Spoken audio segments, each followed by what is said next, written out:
Moción de vacancia por permanente incapacidad moral. Y lo contó también en su Twitter. Guillermo Bermejo, presentada la moción de vacancia contra Dina Boluarte, dice este congresista. Se necesitaban 26 firmas para presentarla y se necesitan 52 votos para admitirla a debate. Hay que ser claros, Guillermo Bermejo lo que quiere es la renuncia de Dina Boluarte.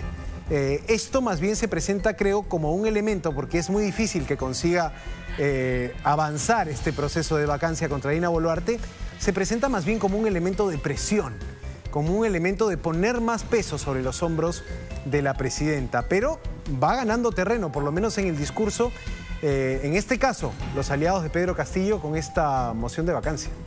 Sí, los aliados de Pedro Castillo, tú lo has dicho que, si bien recuerdo, muchos de ellos iban en contra de esta figura de la permanente incapacidad moral y que, como se lo decía también a Rolando y como es obvio y evidente para aquellos que hemos estado atentos a lo que ocurrió muy lamentablemente el 7 de diciembre, omiten una parte de los hechos. La pregunta que uno podría hacerle a estos parlamentarios o a las personas que señalan respecto de la detención arbitraria de Pedro Castillo, por ejemplo, es así como ellos lo titulan en ocasiones.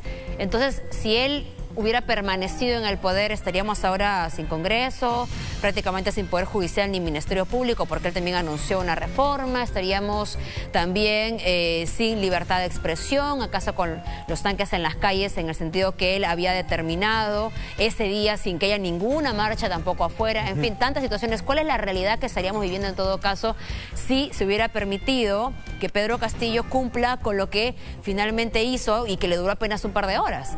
Sí, no deja de ser curioso que sea Guillermo Bermejo crítico de las vacancias o del uso de la figura de incapacidad moral permanente contra Pedro Castillo utilizada en su momento, que ahora la utilice él contra Dina Boluarte, ¿no? Como para forzar o para presionar hacia una renuncia. Es un poco la línea en la que se mueven los aliados de Pedro Castillo. Pedro Castillo tampoco está quieto en su condición de persona detenida en prisión preventiva.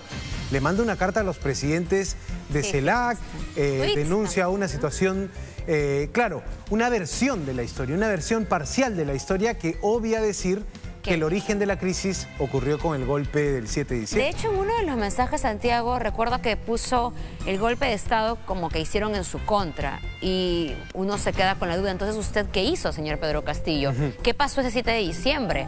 ¿Tenía una cita en el Congreso? ¿Qué hizo antes de la hora de esa cita pactada? ¿O qué hicieron sus ministros designados por usted cuando vieron su mensaje a la nación dando un golpe de Estado? Cosas que algunos quizás no vieron esa mañana, pero sería bueno buscar, ¿no? Por ejemplo, ¿qué pasó el 7 de diciembre? Mensaje a la nación. Por allí chequear a los ciudadanos, les recomendaría que no vieron de repente qué es lo que pasó y también la circunstancia en la que fue detenido Pedro Castillo. Importante recordar lo que ocurrió. Sí, vamos a ver cómo sigue la sesión de pleno en el Congreso. Está en vivo en este momento esta sesión y veremos qué se dicen, porque los congresistas están mencionando mucho en sus interlocuciones, en sus momentos de debate, el tema del adelanto de elecciones y la crisis política. Santiago, ¿te vemos a las 7 hoy día? Estamos en el Buenas Nuevas, Malas Nuevas, siempre a las 7 de la noche por las redes sociales de Latina.